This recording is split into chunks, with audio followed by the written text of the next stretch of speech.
doctora en Derecho con mención honorífica por la UNAM, sede Instituto de Investigaciones Jurídicas. Docente de la Facultad y Posgrado en Derecho, Facultad de Psicología y en la Escuela Nacional de Trabajo Social de la UNAM, además de la Universidad del Valle de México y el Instituto Nacional de Ciencias Penales INACIPE. Socia activa de la Sociedad Mundial de Victimología, Federación Mexicana de Peritos y Médicos Forenses AC, Sociedad Iberoamericana de Derecho Médico, Red Social de Victimología, Federación Mexicana de Universitarias FEMU, Federación Latinoamericana contra la Violencia, el Abuso y el Maltrato en Argentina. Invitado docente en investigación en los países de El Salvador, Argentina, Uruguay, Guatemala, Colombia, Nicaragua en materia de responsabilidad profesional médica, criminología, victimología y violencia de género, prevención de violencia y del delito, homicidios y feminicidios.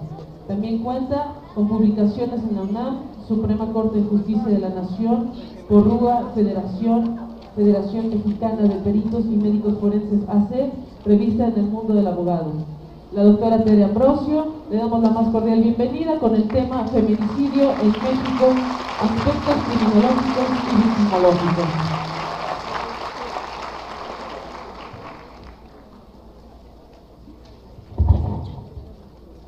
Bueno, buenos días.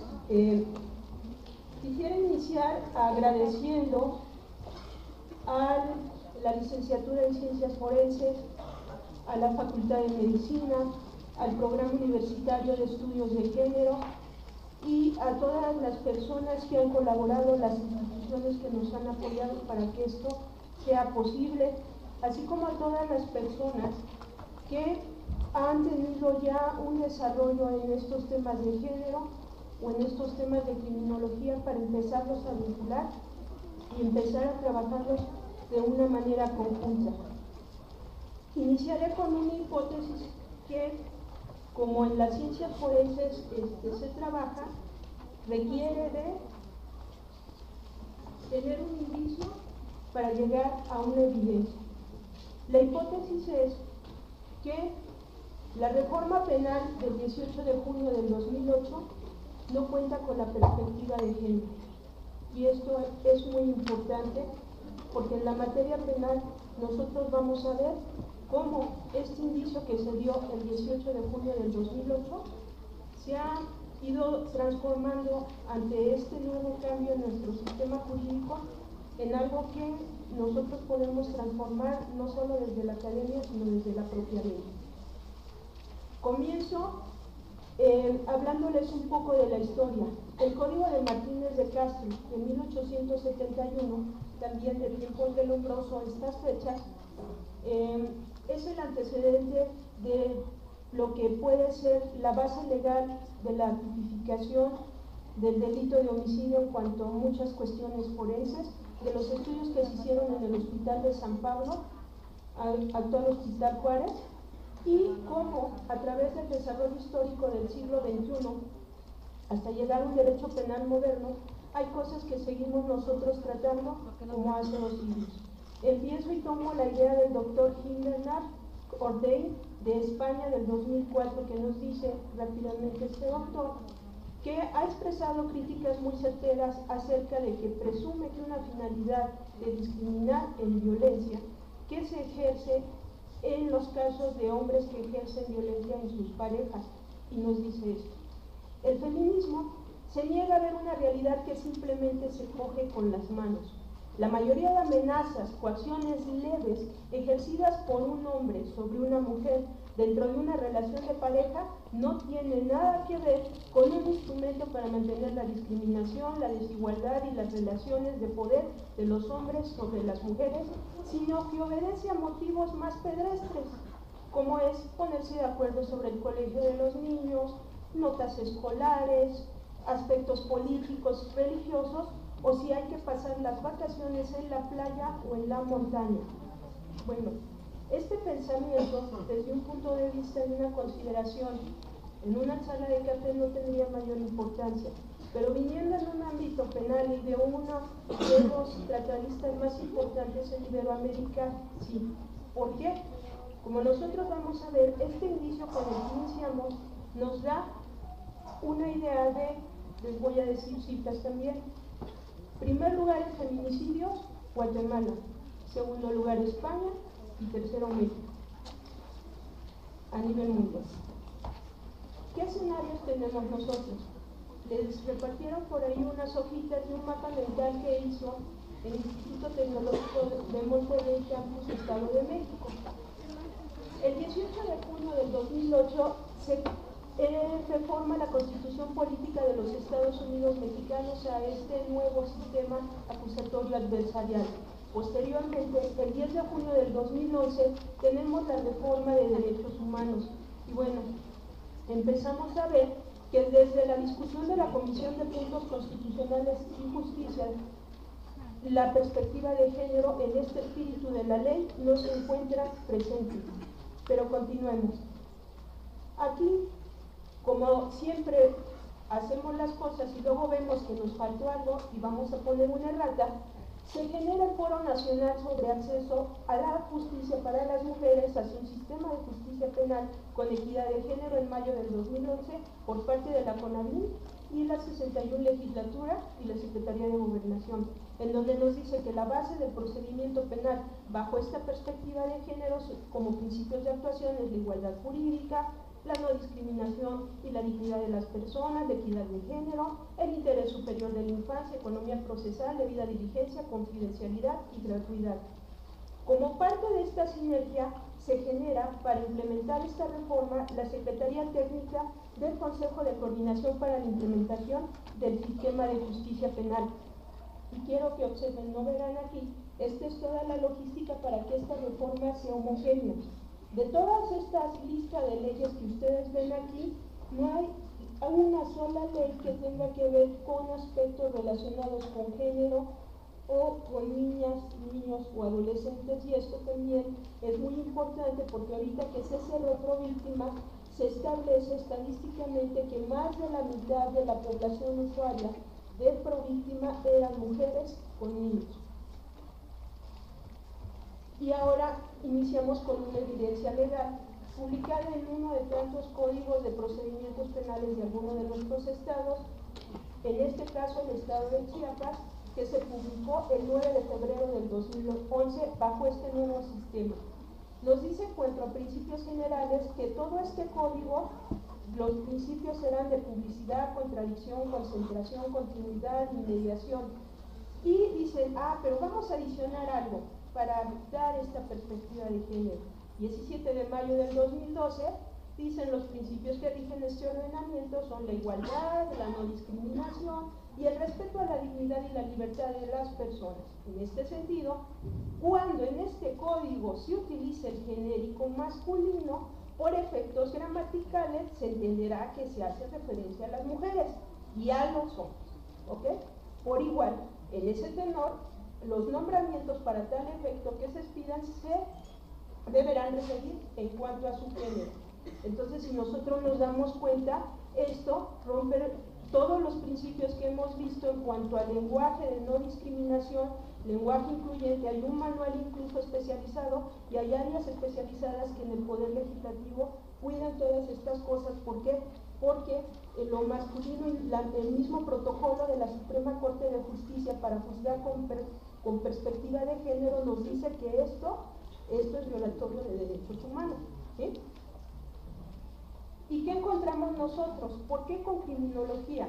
En esta línea de tiempo que ustedes se encuentran desde el Lombroso hasta el año 2010, que es aquí, de todas las personas tratadistas que vemos a nivel teórico, encontramos que solamente aquí hay 2 criminólogas que se dedican a hablar sobre criminología, mujeres criminales, pero toda la consideración se va sobre bases psicológicas, biológicas, sociales y cuestiones también jurídicas, pero solamente se tocan las cuestiones de género respecto del análisis de la mujer como una persona que comete conductas antisociales.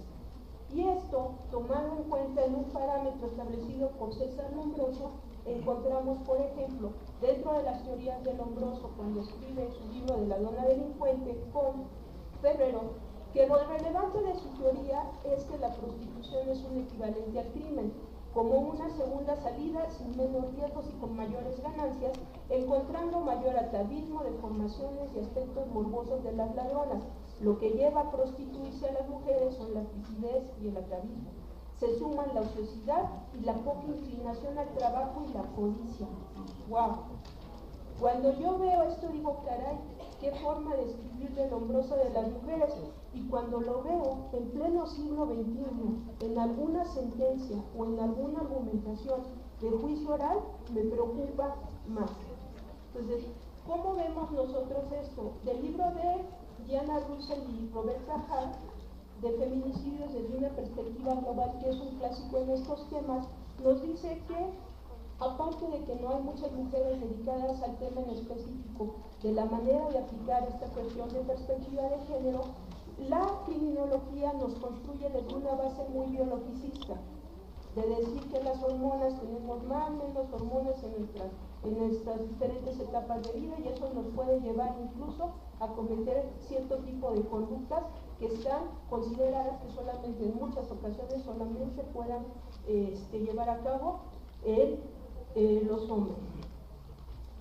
Desde la perspectiva de la criminología tenemos dos grandes bloques en donde trabajamos estos temas de acuerdo a todo lo que se está trabajando en género. La criminología clínica, en donde los juicios orales, este es el tipo de criminología que se va a utilizar estudiando a la persona, individualizando la situación y analizando todas las circunstancias biopsicosociales y la forma en que fue llevado la situación para convertirse en una persona que comete conductas antisociales. Y este otro bloque, que es la criminología crítica, nos lleva más hacia la parte estructural, sobre todo tomando una seria y fuerte crítica al derecho penal como esa base de legitimación del status quo y de la gente que quiere que siga esta situación prevaleciendo en muchas áreas del sistema o del sector de justicia. Aquí desplaza esta responsabilidad más hacia las estructuras, a la sociedad y al mismo Estado. ¿Y por qué estos temas van a ser importantes? Cuando nosotros observamos que el Consejo de la Judicatura Federal ya desde el 2008 considera diferentes periciales, 135 periciales aproximadamente de las que ustedes ven ahí, en ninguna de estas ramas viene peritajes en género. ¿Y por qué sí tenemos que tenerlos específicamente? Porque si ustedes leen la sentencia de Campo Algodonero de la Corte Interamericana de Derechos Humanos, se hace peritación y hay expertas en género que peritan sobre esta cuestión de género. Entonces, en algún momento lo vemos. Y esto con rojo es porque en el 2008 aparece oficialmente victimología como una de las áreas de peritación. Y empiezo a enlazar con por qué victimología.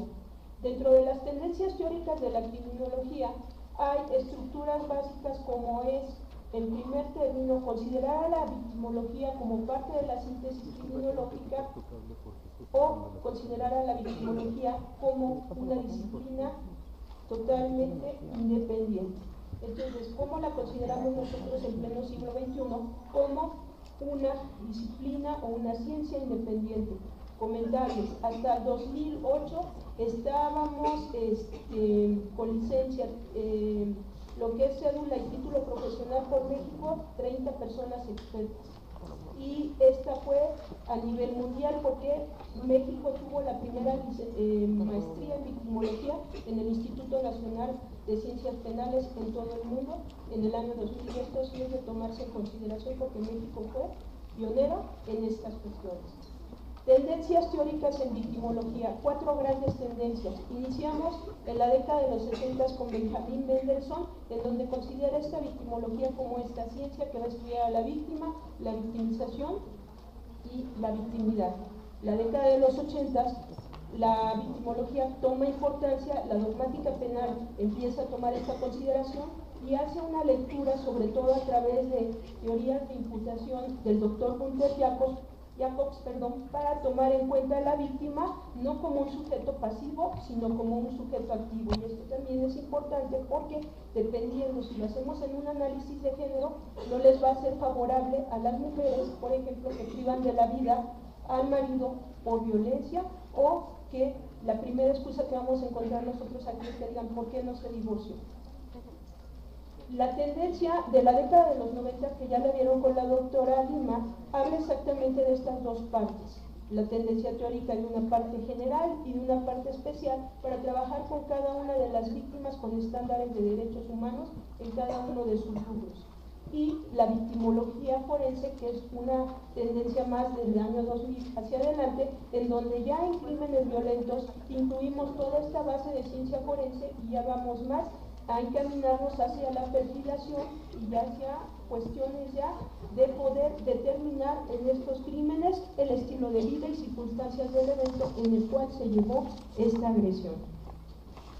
Para nosotros es muy importante la victimología por varias cuestiones.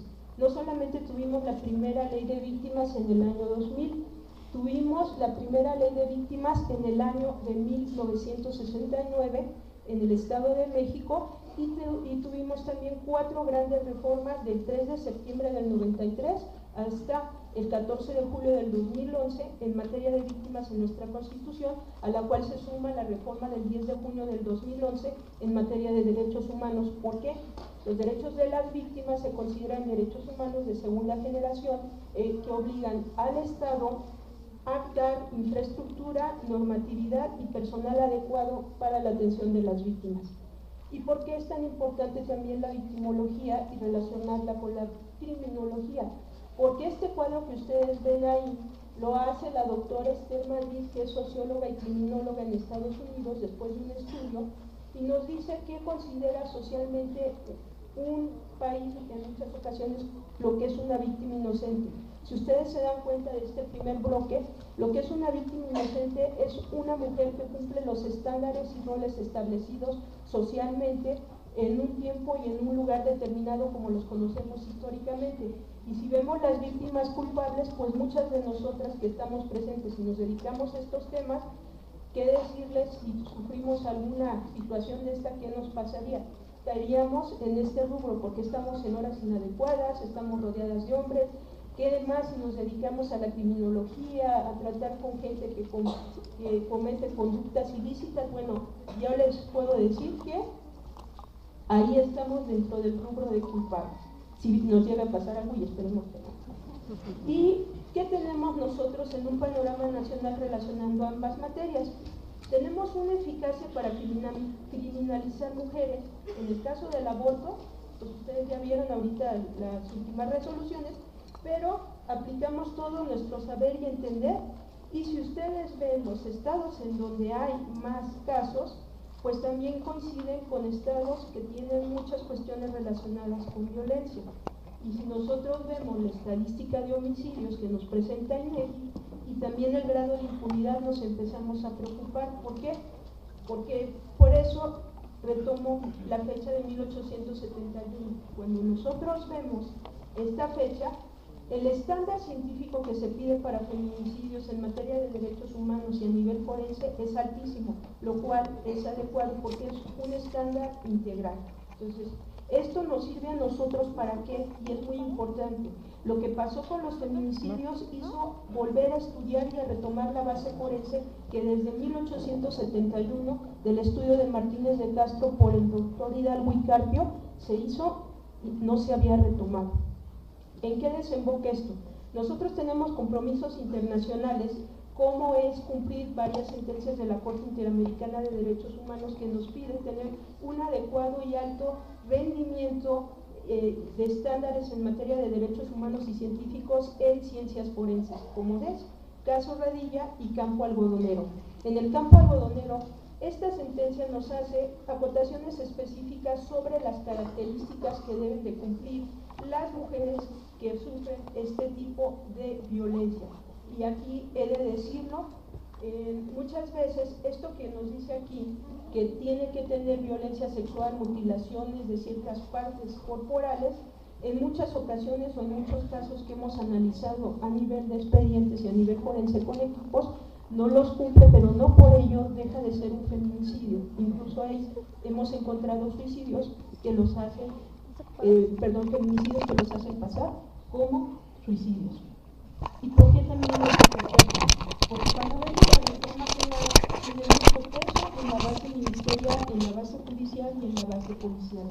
Y también vemos que de esta misma sentencia de Campo Algodonero se encontraron muchas irregularidades en la investigación ministerial, así como pérdida de información o también partes corporales extraviadas que estaban bajo custodia. Y en cuanto al Poder Judicial, que es una parte importante, nos dice que no pudieron haber sido tan severas las penas por obedecer a una política judicial que hasta ese momento estaba no había sido revisada por el Poder Judicial. Y lo importante aquí también es que en estas sentencias, en los informes, se encontró que en un gran número de sentencias las penas impuestas son más bajas cuando se trata de homicidio de mujeres con características de carácter sexual. Y otra, cuando nosotros observamos dentro del imaginario colectivo qué está pasando y por qué construir tanto con victimología y tanto con criminología a nivel clínico y a nivel también crítico, para ver estas cuestiones estructurales, lo que ustedes ven resaltado con rojo, por eso retomo a Esther Madriz aquí, a las niñas buenas, y parece que le robaron la frase o la citaron Esther Madriz, porque una niña buena, una buena mujer está en su casa. Adelanto otra cifra, en donde se les priva mayormente de las mujeres, de acuerdo al estudio que hizo la Cámara de Diputados con ONU Mujeres y con el Colegio de México, es en su casa. Entonces, ahí ya tendríamos un punto de vista de si estamos protegiendo o no adecuadamente a las mujeres, de acuerdo a todo lo que se hace de política criminológica. Y todas las descalificaciones que hay de culpabilizar a la víctima, culpabilizar a la familia de lo que le pasó o por la actividad que desarrollaba o lo pronunciado del esposo. Y aquí también es importante, este tipo penal que ustedes ven de feminicidio a nivel federal del 14 de junio del 12, ya prácticamente solo faltaban 3 estados de la República que tipificaran el delito de feminicidio, pero ya prácticamente todos los estados lo tipifican, estableciendo determinadas características, retomando a Campo Algodonero, y también casuística del lugar donde se encuentran los cuerpos, la forma en que son tratadas las mujeres antes y después de ser privadas de la vida. Y a esto se suma ya unas consideraciones por parte del Poder Judicial, que todavía no son jurisprudencia, tenemos 3, en donde nos dice que no son violatorias de derechos humanos y nos hace ver la obligatoriedad del cumplimiento de la Corte Interamericana de Derechos Humanos en cuanto a juzgar con perspectiva de género. También, ya más aterrizada a nivel de lo forense, encontramos propuestas de protocolo de feminicidio de ONU Mujeres, en donde hace una conjunción o una interdisciplina desde antropología social, criminología, criminalística, psicología, psiquiatría, que van a jugar papeles importantes de entornos sociales, perfiles de personalidad y conductas propiamente dichas. A esto que ustedes ven aquí se va a sumar, es todo un protocolo completo, cada uno de los estados de la República tiene que tenerlo adecuado a sus necesidades y a un estándar establecido también desde la Corte Interamericana y desde el mismo protocolo de ONU, pero también a esto se suma que tenemos un banco específico de violencia contra mujeres que se llama el Banabin, que anteriormente lo administraba la Secretaría de Seguridad Pública y ahora con los cambios pues pasa a Gobernación. Lo que ustedes ven aquí es este diagrama en el lugar de la investigación, que viene a ser toda la parte de lo que alguien que va a hacer un peritaje sobre feminicidio tiene que cumplir en el lugar de hechos, en el lugar de hallazgo, las pruebas que tiene que utilizar y cómo tiene que fijar y trabajar la cadena de custodia para tener valor probatorio pleno. Ahora, ¿cuáles son las conclusiones de esto? Primera, debemos formar y capacitar en materia de género en programas educativos en las universidades, así como el personal del sistema penal. El Instituto Nacional de las Mujeres, en colaboración con la Secretaría del Consejo Técnico de Coordinación para la Implementación del Sistema de Justicia Penal, la CETEP, debe de incorporar la perspectiva de género en este nuevo sistema penal. Tercero, el personal del sistema penal debe de actuar con empatía y calidez con las mujeres víctimas de delito. Y también un quinto, que es, debemos de procurar que se publique la aportación académica de las memorias de este primer Congreso de Género y Ciencias Forenses de la licenciatura en Ciencias Forenses de la UNAM. Miren, lo que platicaba ayer la doctora Lima en cuanto a lo que lo que le hicieron ver en su juramento tiene una gran importancia, porque a veces esa A o esa O tiene una connotación cultural muy importante. Cuando ustedes vean esto que les voy a mostrar,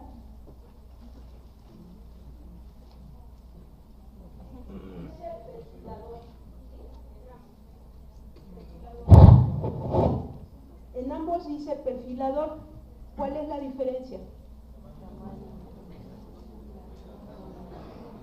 La talla. Este es de una mujer y este es de un hombre. ¿Qué le falta? Ajá, la A con toda la connotación cultural que conlleva que esta A la lleve, ¿sí? ¿Y por qué? Ustedes van a observar que mucho del trabajo que se ha hecho en estas áreas tiene que ver en un impacto social importante.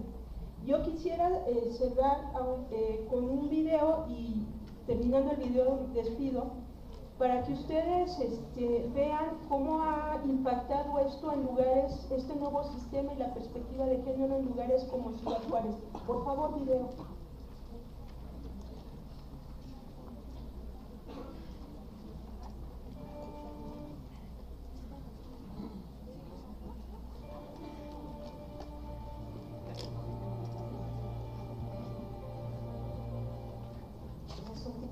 Totalmente nueva, sí, no existía antes. Los casos se guardaban y ya no hay volver a ver.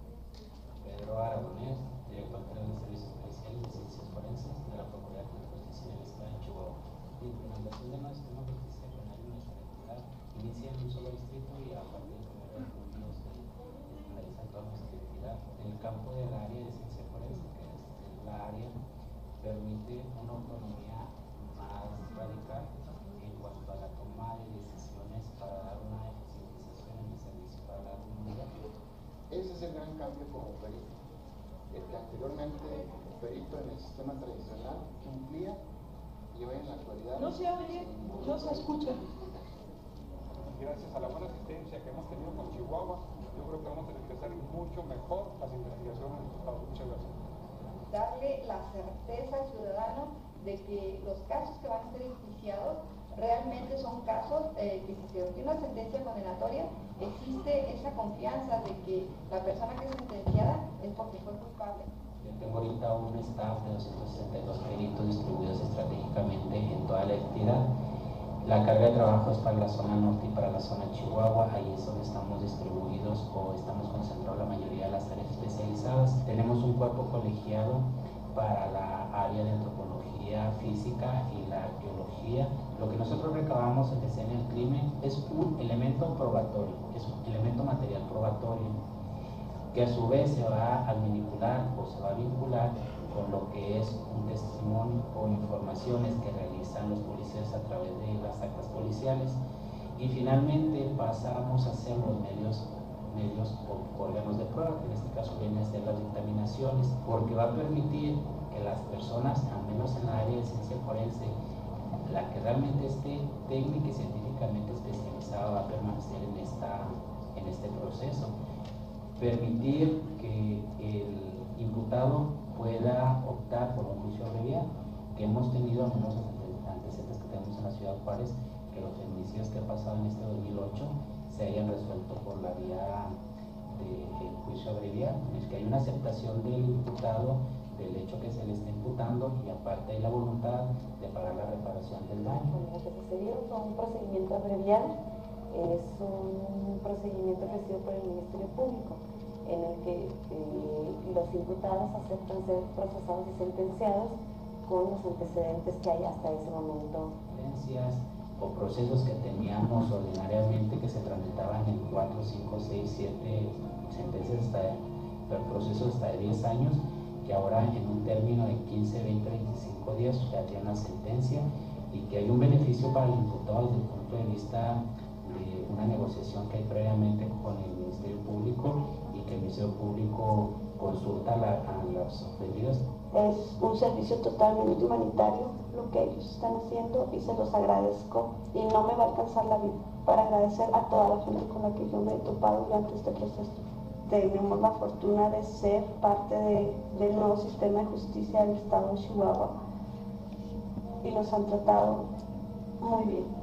Nuestro país vive un momento histórico porque es la manera en que la ciencia forense pueda, entre las investigaciones criminales, incorporar prueba técnica científica.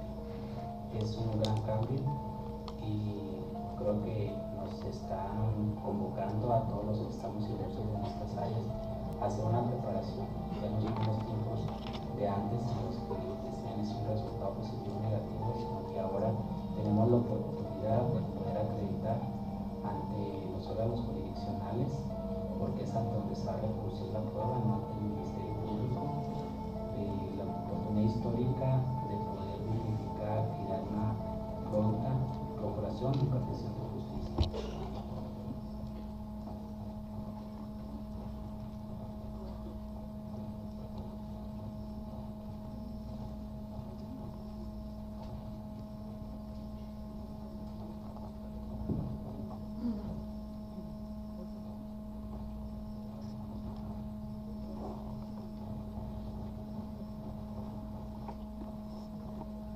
Bueno, como ustedes verán, la importancia de la ciencia forense, ya vieron la resolución de los casos, la eficacia de las 7 preguntas que me formularon en cuanto a por qué han subido, bueno, de manera general no les podía contestar, bueno, específica, no pusieron correo electrónico, pero miren, la consideración rápida es la tendencia histórica de 1833 a la fecha en la figura de homicidio ha sido que se ha encontrado dentro de las 10 primeras causas de muerte, ¿sí?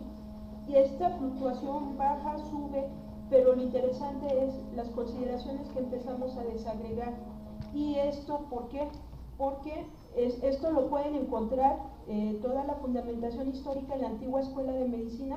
Ese trabajo me llevó 12 años de investigación, que es un tratado que publicaré este año, y les puedo ir también adelantando por otra pregunta que tiene que ver con cómo nos perjudican los acuerdos reparatorios o esta reforma penal en el artículo 17 constitucional en cuanto a solución alternativa de controversias. Bueno, ustedes saben que la Ley General de Acceso de las Mujeres a una Vida Libre de Violencia a nivel federal y las locales nos indican que no podemos mediar en violencia familiar. En la respuesta de los últimos diagnósticos de USAID de 5 estados de la República que ya lo han implementado, lo que exactamente se quiere mandar y se está visualizando mandar a este tipo de situaciones es violencia familiar, porque son los casos más comunes que se dan en el sistema de justicia. Entonces ya les indicará, si no tenemos una buena valoración del riesgo feminicida, lo que va a pasar, porque aquí lo importante es que nosotros debemos visualizar que en nuestro país la injusticia tiene rostro de mujer.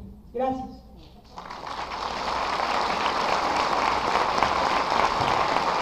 La Universidad Nacional Autónoma de México y la Licenciatura en Ciencia Forense agradece la intervención de la doctora Tere Ambrosio en este Congreso de Ciencia Forense. Doctora en Derecho con mención honorífica por la UNAM, sede Instituto de Investigaciones Jurídicas.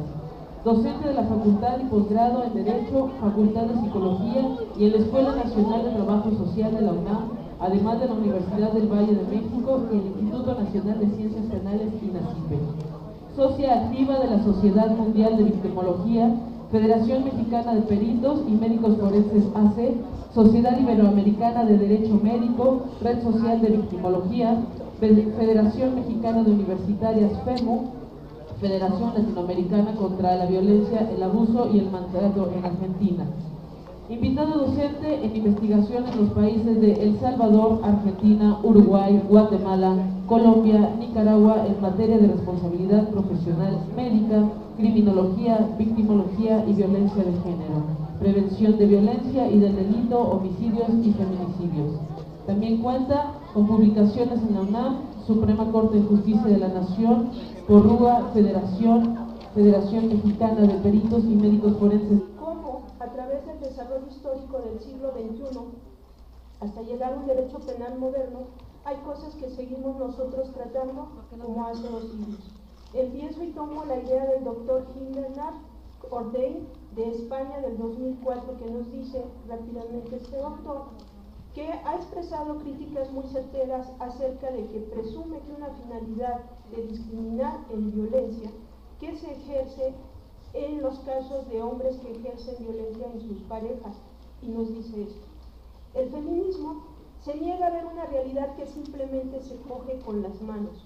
La mayoría de amenazas, coacciones leves ejercidas por un hombre sobre una mujer dentro de una relación de pareja no tiene nada que ver con un instrumento para mantener la discriminación, la desigualdad y las relaciones de poder de los hombres sobre las mujeres, sino que obedece a motivos más pedestres, como es ponerse de acuerdo sobre el colegio de los niños, notas escolares, aspectos políticos, religiosos, o si hay que tener un indicio para llegar a una evidencia.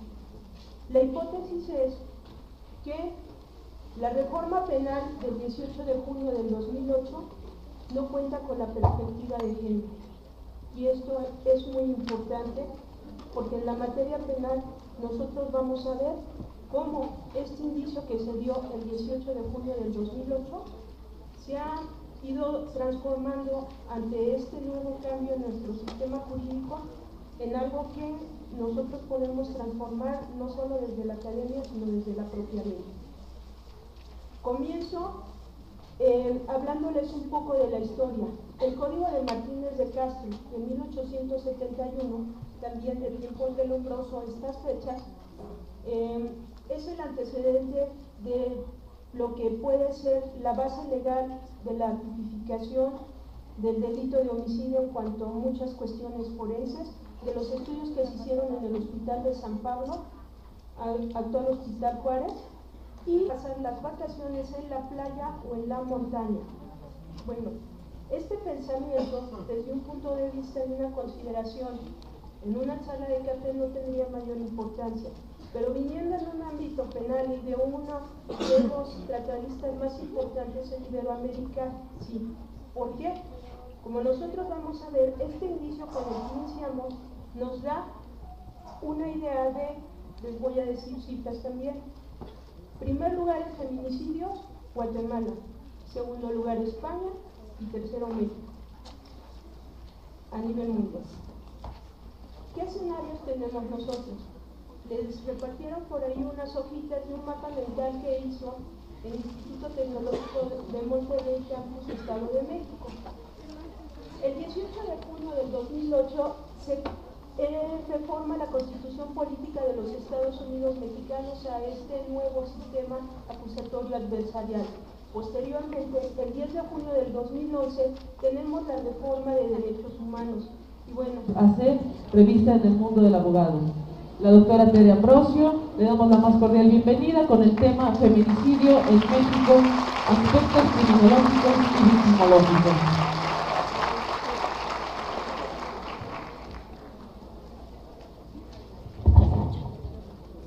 Bueno, buenos días.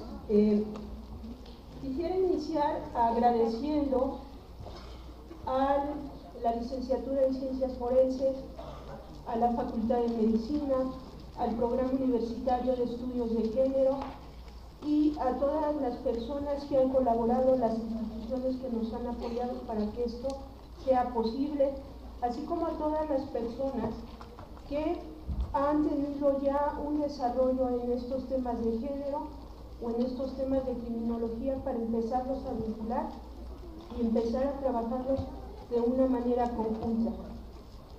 Iniciaré con una hipótesis que, como en las ciencias forenses se trabaja, requiere de